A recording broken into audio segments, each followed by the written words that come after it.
Vote আসলেই বলে খেলা হবে, অথচ বলে মাঠ দেব না। কোনদিন মাঠ না দেয় তাহলে রাস্তায় খেলা হবে। রাজি তো?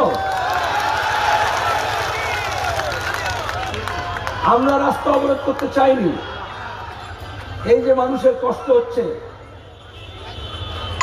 এর জন্য দায়ী এই জেলা প্রশাসন আর ওই 14 তলায় বসে আছে যে চুক্তিটা, ওই চোরজোচ্ছরা।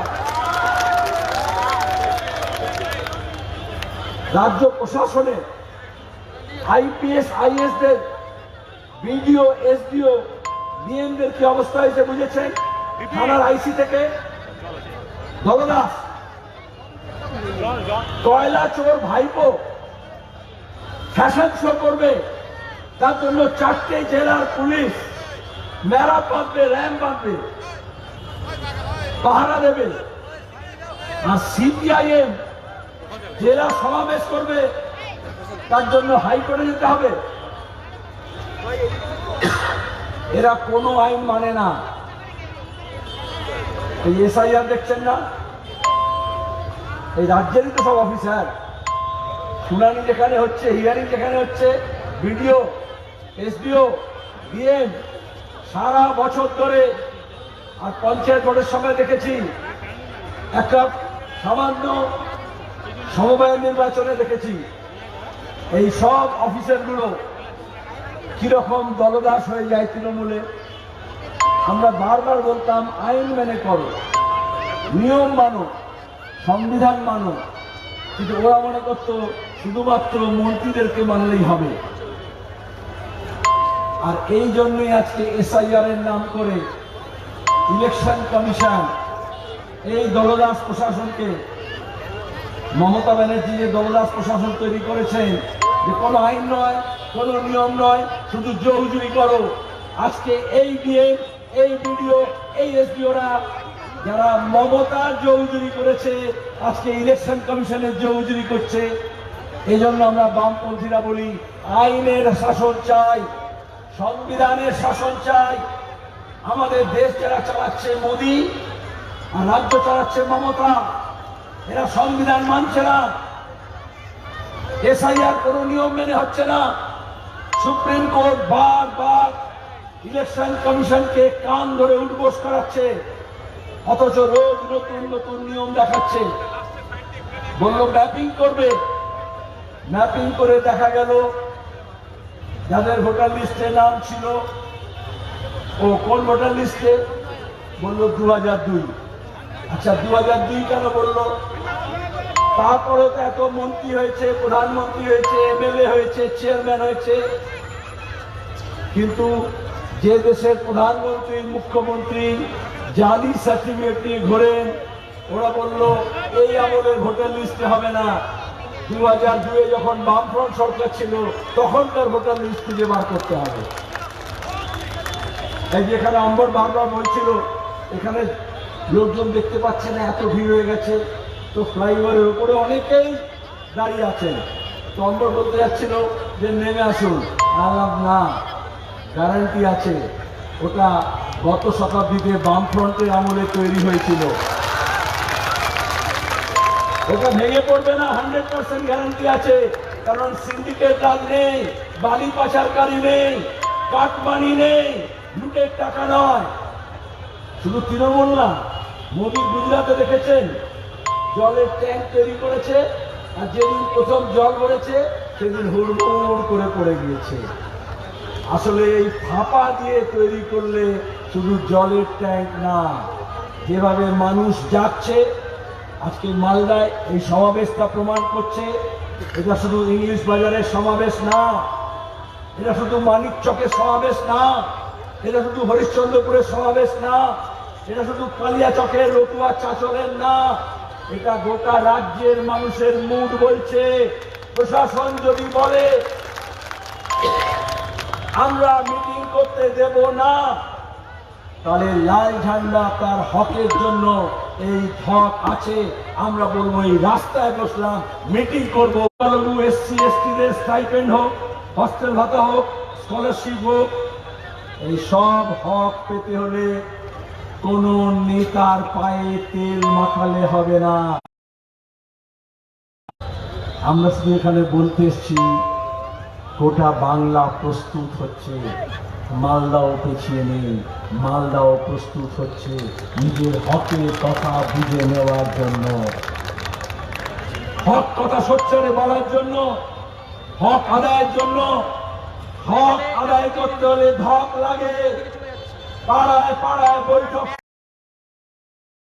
শেষ হয় না। এটা কোন চিট ফান্ডের দয়ায় কেনা লাল কাপড়ের টুকরো না। যোদ্ধার জন্য আমরা লড়াই করেছি, দাঙ্গা হাঙ্গামা সাম্প্রদায়িক শক্তির বিরুদ্ধে লড়াই করেছি, সন্ত্রাসের বিরুদ্ধে লড়াই করেছি। ক্ষেত মজুর, দিন মজুর, বেকার ছেলে মেয়ে, পরিযায়ী শ্রমিক, মহিলা, ছাত্র এখন এসআইআর এর নামে হামলা করছে, হাঙ্গামা করছে, শুনানি করছে। ম্যাপিং এ যাদের নাম চলে এলো তারপরে বলছে বানান ভুল, বলছে না বাপের নামের সঙ্গে মিলছে না। আর একটা কারণ আছে, সিএ সময় যেরকম বলেছিল গত বিধানসভা নির্বাচনে এই বিজেপি তৃণমূল মিলে যে অমিত শাহ কানুন নিয়ে এসছে, আইন নিয়ে এসছে, আর দিলীপ ঘোষপাড়া বলেছিল 2 কোটি বাঙালিকে বাংলা ছাড়া করবে। আমরা বলেছিলাম যতদিন এই বাংলায় লাল ঝান্ডা আছে কোন বাপের বেটার হিম্মত হবে না কোন একজনকে কাঁটাতারের বাইরে নিয়ে যাবে। এই জন্য এখন ঘুরিয়ে পথ দেখাচ্ছে। আরে ভোটার লিস্ট তো আগে হয়েছে, ভোট তো আগে হয়েছে। এই জ্ঞানেশ কুমার জন্মানোর আগে থেকে ভোটার লিস্টে মানুষের নাম আছে। ইলেকশন কমিশন জ্ঞানেশ কুমার, নামটা জ্ঞানেশ কুমার, কিন্তু আসলে জ্ঞান পাপি। আরএসএস এর পরিকল্পনা, ধর্মভিত্তিক যে রাষ্ট্র করতে চায়, যেখানে মুসলমান, মহিলা, আদিবাসী, তপশিলি, মতুয়া তাদের কোনো অধিকার থাকবে না, মনুবাদী চলবে। এই যে আম্বেদকরের ছবি লাগানো আছে, আম্বেদকরের সংবিধান, সেই সংবিধান অনুযায়ী দেশ চলবে না মনুবাদী মনুস্মৃতির নামে চলবে। সেটাই আজকে লড়াই। সরাসরি এনআরসি করতে পারছে না, এই জন্য ঘুর পথে এসআইআর করছে। তাহলে কেন বলে বানান ভুল আছে, ঠিকানা বার করো, অ্যাডমিট কার্ড চলবে না। অনেকে মনে করেছিল এটা বোধহয় মুসলমানদের ব্যাপার, কারণ তার আগে শুভান্দু সুকান্তরা বলছিল না, অমিত শাহ যোগীরা বলছে না, রোহিঙ্গিয়া, বাংলাদেশি, জিহাদি, অনুপ্রবেশকারী, ঘুষপেটিয়া বলে না। অনেকে মনে করতেন যখন মোদি বলছে নিশ্চয়ই কিছু আছে। বাঙালিকে বলেছে উই পোকা, দিমাগ, ঘুষপেটিয়া। আর সেই জন্য আমাদের রাজ্যে কাজ নেই। যারা পরিযায়ী শ্রমিক হিসেবে উড়িষ্যায় যাচ্ছে, উত্তরপ্রদেশে যাচ্ছে, হরিয়ানায় যাচ্ছে, দিল্লিতে যাচ্ছে, মহারাষ্ট্রে যাচ্ছে, তাদের উপর জোর জুলুম হচ্ছে ভাষার নামে, ধর্মের নামে। আর আমাদের দেশটা এক, আমরা সবাই মিলে স্বাধীনতার জন্য লড়াই করেছি। গতকাল নেতাজি সুভাষচন্দ্র বসুর জন্মদিন গিয়েছে। নেতাজি যখন আজাদির খোঁজ করেছিলেন, তারপরে ইংরেজরা যখন সেই আজাদিতে নেতাদেরকে বন্দি করে নিয়ে আসলো, তখন কলকাতার রাজপথে বাংলা জুড়ে কি স্লোগান ছিল? লাল কিলে সে আই আওয়াজ, সাইকেল ঢিলো শাহনওয়াজ। সাইকেলও ছিলেন পাঞ্জাবি, শিখ, ঢিল্লো, আবার शाहनवाज खान। सभी का खून शामिल है इस मिट्टी में, सभी का खून शामिल है इस मिट्टी। বালা নেই কেন, চন্দ্র নেই কেন? মীনাক্ষী বলল আপনাদের কাছে, যারা আমাদের ইতিহাস জানে না, সংস্কৃতি জানে না, এইসব নামগুলো কিভাবে হয় সেটা জানে না,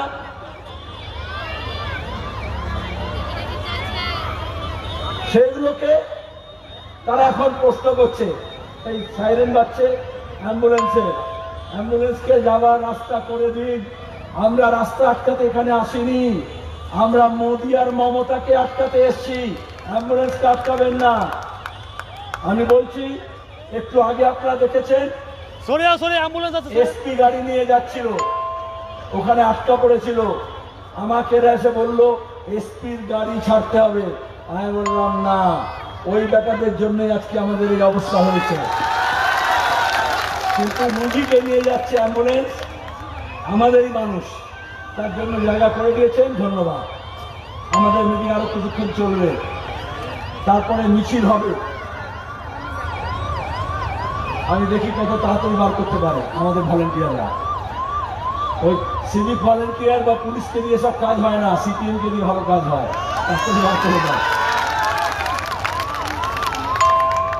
ওদের দোষ দিয়ে লাভ নেই, লোকালিকে রাগ করে, কে হেলমেট পরে যাচ্ছে, দুটো তিনটে নিয়ে আছে, বলে তোমাকে ফাইন করে দিচ্ছি। আসলে ওই সব টাকা বেচারা সিভিকটা তো আমাদেরই ঘরের ছেলে, ওদেরও কম মাইনে দিয়ে টাকা দিয়ে কাজ করায়, পার্মানেন্ট দেয়নি। আমরা বলেছিলাম পুলিশ, ওরা তো ভলেন্টিয়ার, মমতা বলেছে, তাই তো? আবার বামফ্রন্ট আসলে আবার ওদেরকে পুলিশ বানিয়ে দেবো আমরা, কিন্তু চুরি করতে বারণ করবো, পুলিশের দালালি আর খাবরি করতে বারণ করবো। আর ওরা যে টাকা তোলে না, ওই টাকা আইসির কাছে, আইসি থেকে এসপির কাছে, এসপি থেকে ডিআইজির কাছে, ডিআইজি থেকে ডিজির কাছে, তারপরে এঘাট ওঘাট ঘুরে কালীঘাটে গিয়ে জমা হয়। বালি খাদান বলুন, কয়লা পাচার বলুন, গরু পাচার বলুন, ফেন্সিডিল বলুন, যত রকমের 2 নম্বরই আছে, এঘাট ওঘাট ঘুরে এই সব টাকা পিসি ভাইপোর কাছে যায়। আর তারপরে সেটা ভাইপো বিদেশি সব বান্ধবী আছে সুন্দরী সুন্দরী, তাদের অ্যাকাউন্ট ভাড়া নিয়ে লন্ডনে, রোমে, দুবাইতে, সিঙ্গাপুরে জমা রাখে। আচ্ছা, এগুলো কি মোদি জানে না? মোহাম্মদ সেলিম জানে? আর ইডি জানে না? সিবিআই জানে না? আমি যখন এগুলো সব সিবিআই কে দিলাম, ইডি কে দিলাম, অভিষেক ব্যানার্জি বলল মানহানি মামলা করব, 280 পাতার উকিলের চিঠি পাঠালো। আলাম এমন কাগজ, ওটা দিয়ে বাচ্চার পায়খানা পরিষ্কার করা যাবে না।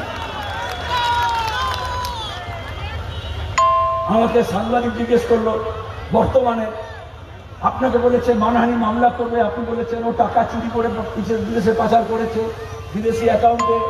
আলাম যার মান নেই তার আবার মানহানি কি হবে? যদি সাহস থাকে মানহানি মামলা করুক, তাহলে কোর্টে গিয়ে আমাদের উকিলরা সব বলে দেবে যা যা ইডি সিবিআই এর কাছে আছে।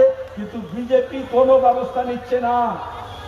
এই মালদা শহরে আপনাদের বলছি, অনেক বিজেপির সমর্থক আছেন যারা মনে করেছিলেন এই ধর্ষণ, এই খুন, এই দখলদারি, এই তোলাবাজি, সেলিম ভাই আপনারা তো দুর্বল হয়ে গেছেন। নবান্নকে শায়েস্তা করতে হলে 56কে আনতে হবে। বুঝতে পারছেন তো 56 কি?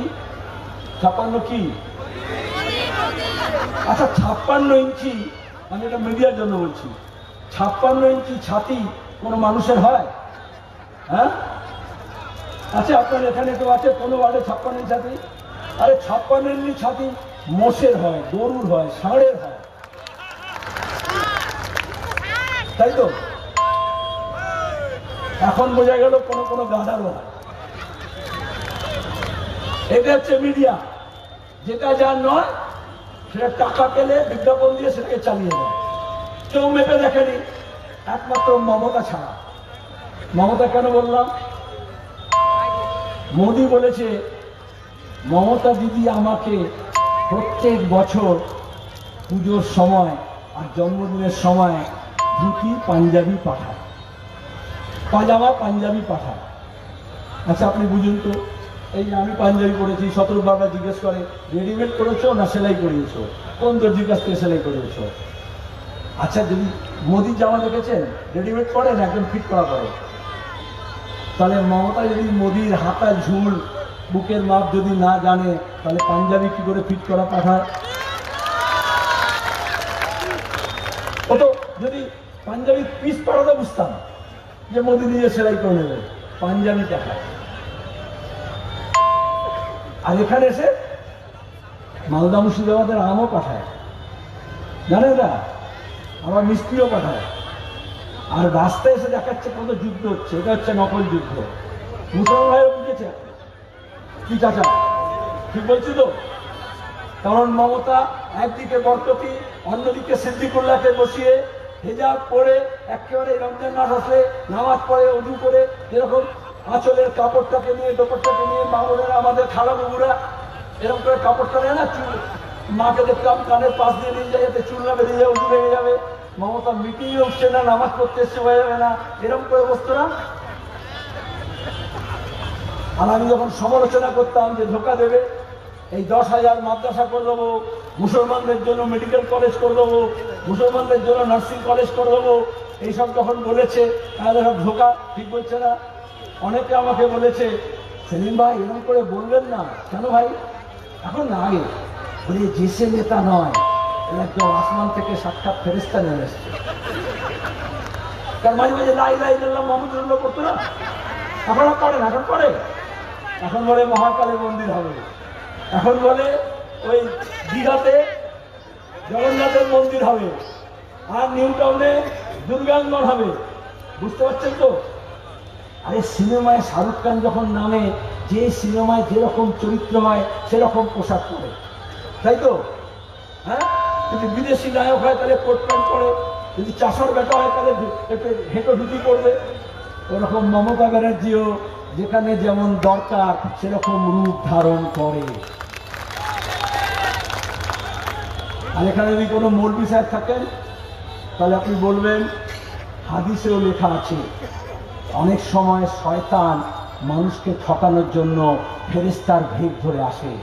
তাহলে আরএসএস, দুর্গা, মমতা ওই রকম মমতাজ সেজে এসেছিল আসলে মুসলমানদেরকে ঠকানোর জন্য।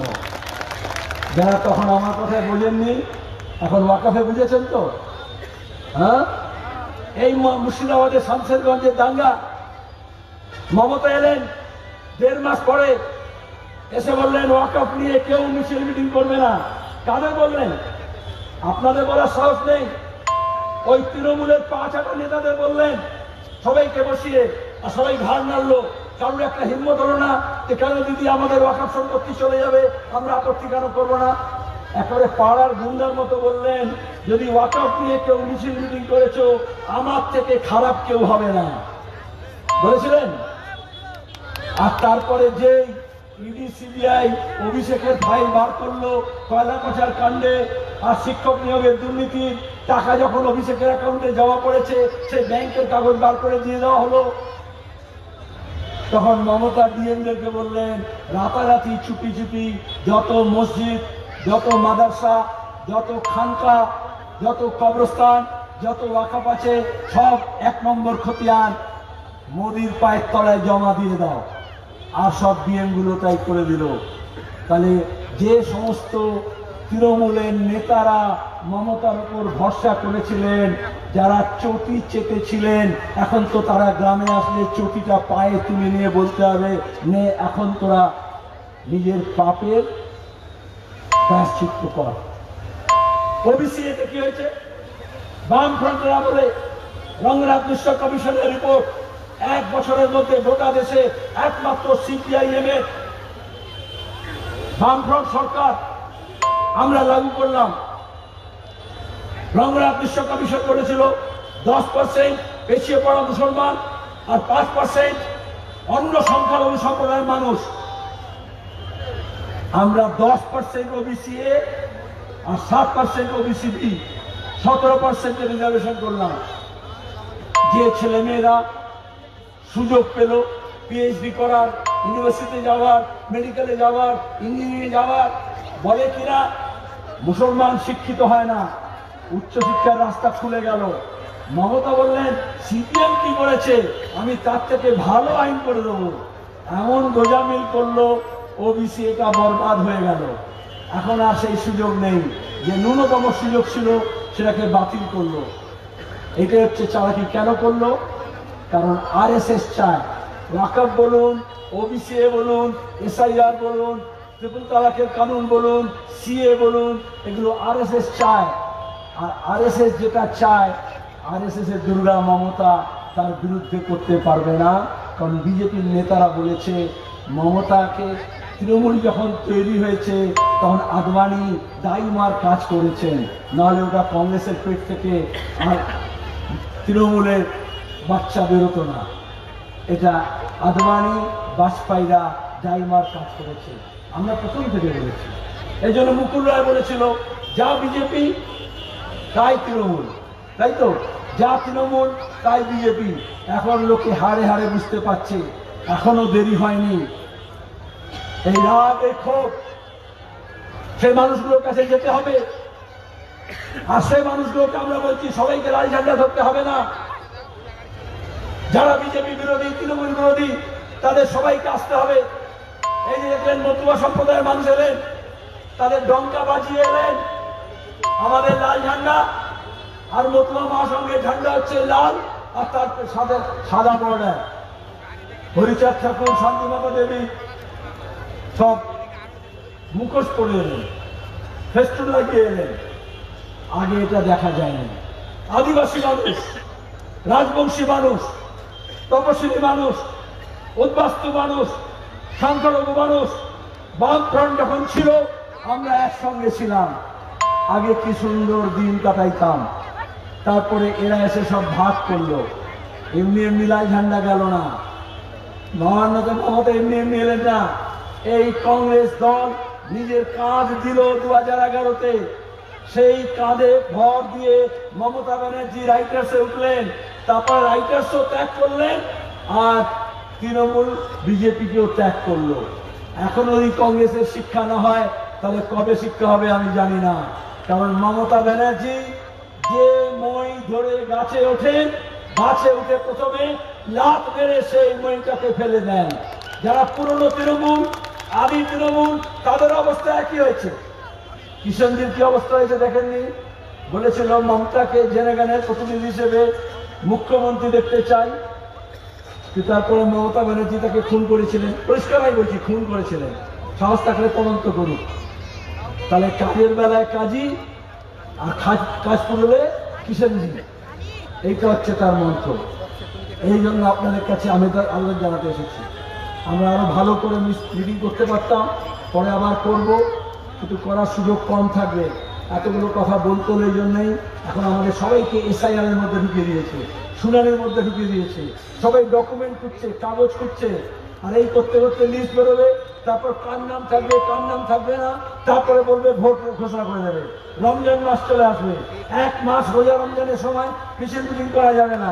মোদি আর মমতা রোজ কাগজে বিজ্ঞাপন দেবে, টেলিভিশনে বক্তৃতা করবে, আর আমাদের গরিবের কথা, কৃষকের কথা, শ্রমিকের কথা, বেকার ছেলে মেয়েদের কথা নির্বাচনের সামনে আসবে না।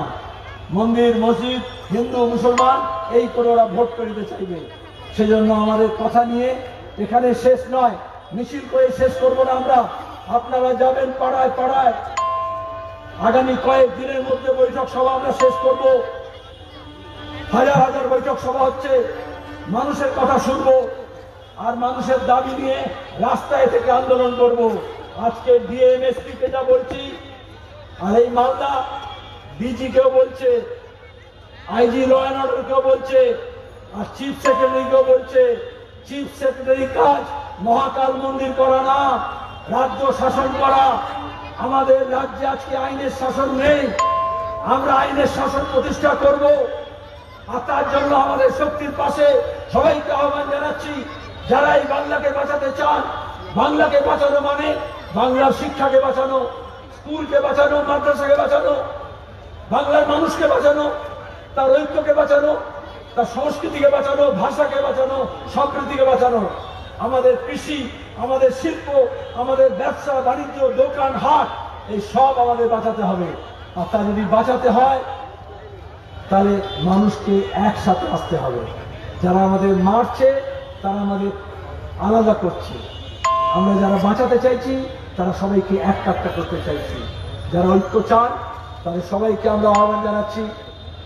নেতারা নাও শোনেন, আমি তাদের সমর্থক দলীয়কে বলছি, বৃহত্তর মালদা জেলায় কংগ্রেসকে বলছি, এই 2024 লোকসভা নির্বাচনে কংগ্রেস একটা আসন পেল, কারণ বামপন্থীরা তার জন্য জাঞ্জি দিয়ে খেটেছিল, সমর্থন করেছিল। আর এখন কংগ্রেস মনে করছে, সবাই না, প্রদেশ কংগ্রেসের কোনো নেতা, দিল্লির কোনো নেতা মনে করছেন আচ্ছা এদিকে গেলে লাভ না ওদিকে গেলে লাভ। যেরকম দাঁড়িপাল্লায় বাচ্চারা নিয়ে ওজন করে না, আর এটা কোনো শাকসবজি বিক্রি করার বাজার না। নীতি ঠিক করতে হবে।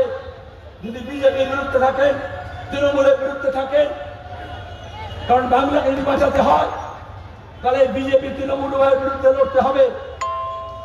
কিন্তু ওদের দুরবস্থা, নিজেরা সিদ্ধান্ত নিতে পারে না। জেলা কংগ্রেস ভাবছে রাজ্য কংগ্রেস কি করবে, রাজ্য কংগ্রেস ভাবছে দিল্লির কংগ্রেস কি করবে। আমাদের এই বাংলাকে বাঁচাতে হলে কোনো হিল্লি দিল্লি না, বাংলার সব মানুষ যদি এক কাট্টা হয় তাহলে আমরা এই বাংলার জন্য কোনো 56 লাগবে না, কোনো 356 লাগবে না, নবান্নকে আমরা সায়স্তা করতে পারি এবং সে কাজ আপনারা করবেন। সে কাজের প্রস্তুতি আপনারা আজকে নিয়েছেন। এটা মিটিং না, যুদ্ধের আগে একটা বিউগল বাজি জানেন, ওই যে টিপু সুলতান সিরিয়াল হতো, মহাভারত হতো, কোন একটা বিউগল বাজাতো। আজকে আমরা এখান থেকে এই নির্বাচনের বিউগল বাজালাম এবং সেখান থেকে দাঁড়িয়ে এই অ্যাম্বুলেন্স থাকলে ছেড়ে দেওয়া, ভিআইপি থাকলে আটকে দাও।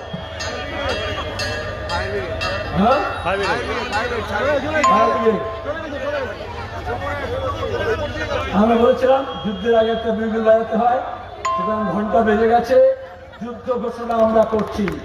এটা লড়াই, এটা যুদ্ধ, এই লড়াই আমাদের জিততে হবে। হবে লড়াই, হবে লড়াই।